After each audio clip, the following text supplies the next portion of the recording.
If you look at Pennsylvania, it's got 19 electoral votes. The early votes so far, it's got 1.4 million going in plus, but 58% have been Democrat, 32% have been Republican. So that's a significant advantage. Right. And here's the thing. Politico has got a great analysis of the early voting across the battleground states.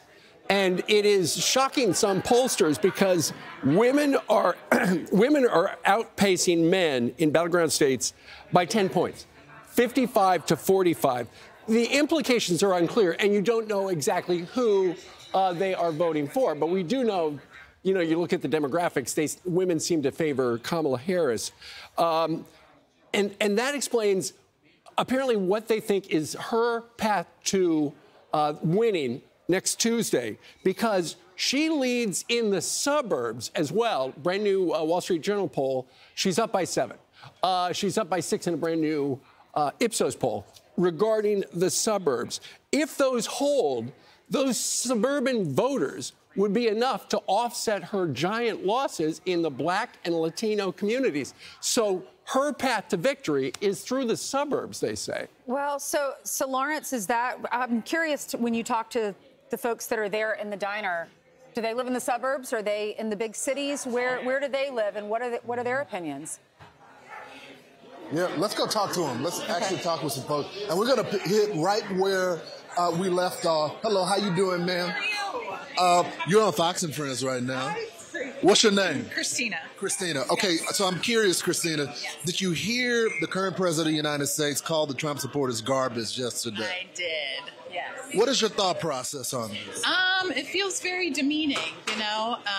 I've been a Republican my whole life, and it's a privilege to be a Republican and a conservative, and I stand for conservative values, and I think I can process thoughts and have my own thought pattern, and to be called garbage for those thoughts is not necessarily an uplifting comment. Were you surprised? No, not at all. Surprised. No, not coming from him or his party. Thank you so much, ma'am.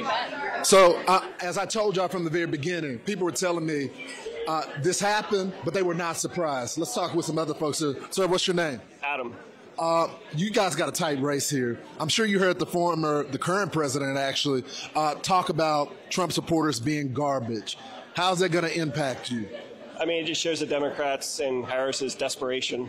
I mean, I think they're desperate. They see the numbers, they see the people, you know, all the enthusiasm behind, you know, Donald Trump and the Republicans. So, you know, it's like Hillary Clinton calling us deplorables. Yeah, this is just part 2, right? Yeah. Sir, how you doing? Thank you for your service. It is tight here in Pennsylvania. 81,000 votes separated 2020. Donald Trump won it in 2016. In 2020, Joe Biden won it by 81,000 votes. What do you think is going to be the issue that brings the majority of the folks to the polls? Economy. Yeah. Why the economy?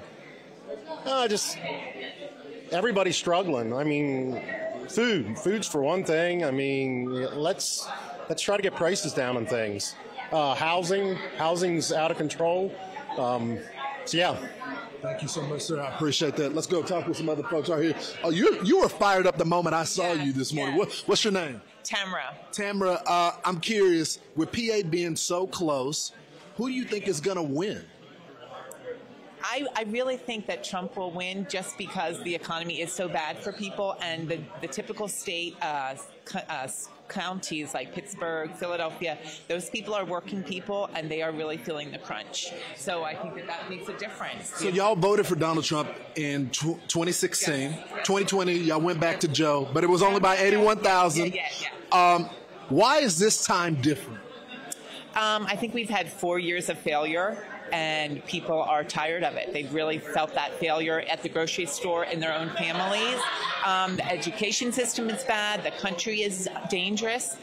So these are matters that matter to me as a mom, and I'm tired of that. I'm tired of that. It is personal. Thank you so much, man. I appreciate you. Guys, so as you can see, they're talking about the issues, those mom and pop stores, just being able to go to the grocery store. Yeah, they're upset about what the president said about, you know, calling essentially this entire room garbage, but that's not what really matters.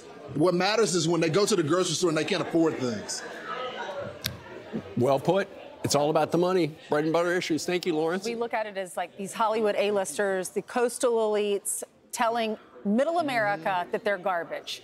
Thank you so much, Lawrence. I think you're staying with us for this next interview with Jonathan Turley. So Lawrence just spoke to these voters in Lancaster County, where a criminal investigation is underway after 2,500 voter registration forms were flagged for potential fraud. Fox News contributor and GW University law professor Jonathan Turley joins us right now with some analysis. Jonathan, good to have you. You know, thank you. In past elections, we've heard about problems after the election. At least they're working on these things now before the election. And so we know that there were like 2,500 voter registration forms. There was something wrong with them, and so they've set them aside. Is this normal, or is it something bigger? Well, we've seen this pattern before, and you're absolutely right. We should take a more positive view of this, and that these are being picked up. You have people who are doing their job and pulling out these suspicious registrations. But we've seen this pattern. You have a sort of a cottage industry of registering people. There's a lot of money from the parties, from the government to register. And they are registered by, obviously, the number of people that they can effectively harvest or get registrations from. And that produces a rather negative incentive. You know, some of these people begin to cut corners or, according to some of these accusations, just knowingly create invalid registrations. So it's good that they're picking it up. We just don't know the scope of this. We're seeing this in multiple districts, and that's what we don't quite know at this point. Jonathan, they're saying they're looking into overabundance of voter registration forms. So I know they normally get a lot of registration forms in the mail, but they're saying this is more than normal. Yeah, and that's part of the thing here is a lot of states have tried to make it easier to register. There's a lot of money going to registration drives, but that can be a perfect storm when those are in the hands of the wrong people. And so we're seeing a lot of these forms that are highly suspicious and potentially criminal, but many of these are simply invalid. And so these officials are trying to do a catch-up game because, you know, we don't have a lot of runway here. When these registration forms come in, they've got to spot them, pull them, investigate them, and we've got an election barreling down this track. Right. So, Jonathan, let's take a look at some of the Supreme Court challenges. They say they know they're going to play a role. They said, let's get this going. For example, in Virginia, they said there were some illegal immigrants, according to the governor, on those rolls, wanted to clean them up. They said you can't do that.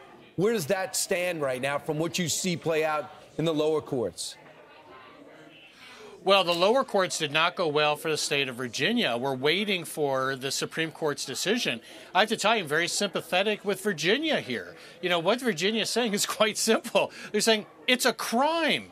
These people said that they were non-citizens, and they're appearing on our voting rolls. It's a crime to do that. And so we have what I think is a very reasonable system. It gets kicked back by the DMV because of what these people said. And then Virginia says, cure it. If there's some problem with what you put down, you've got 14 days. And even if we reject you after 14 days, you can still vote with a provisional ballot.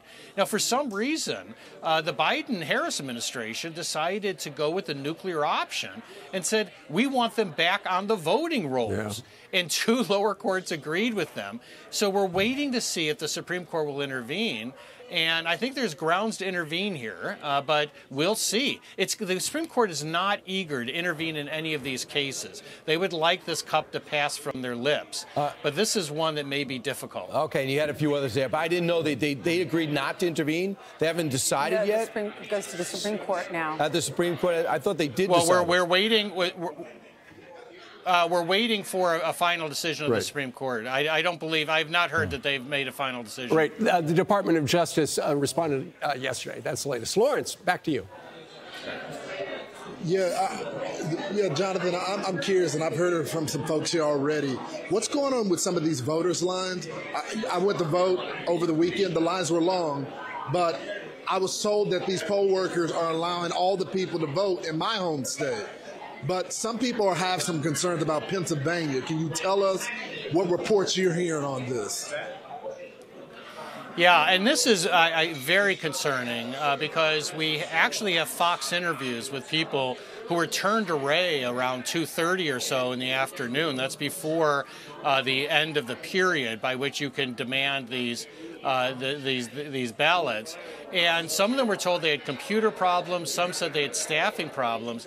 And it's quite frustrating. You know, this is the key state in the election, and we're now having staffing and computer problems. It's not like this is rocket science. You know, Elon Musk just captured a booster rocket in what looked like a grilling tong. That's tough. What's not tough, I would hope, would be getting out these ballots and keeping open until 5 p.m. Yeah, making us all wonder, will we know the results next Wednesday? Almost. It's T-6 to blast off. All right, Jonathan, thank you very much for joining us live. I'm Steve Doocy. I'm Brian Kilmeade. And I'm Ainsley Earhart. And click here to subscribe to the Fox News YouTube page to catch our hottest interviews and most compelling analysis.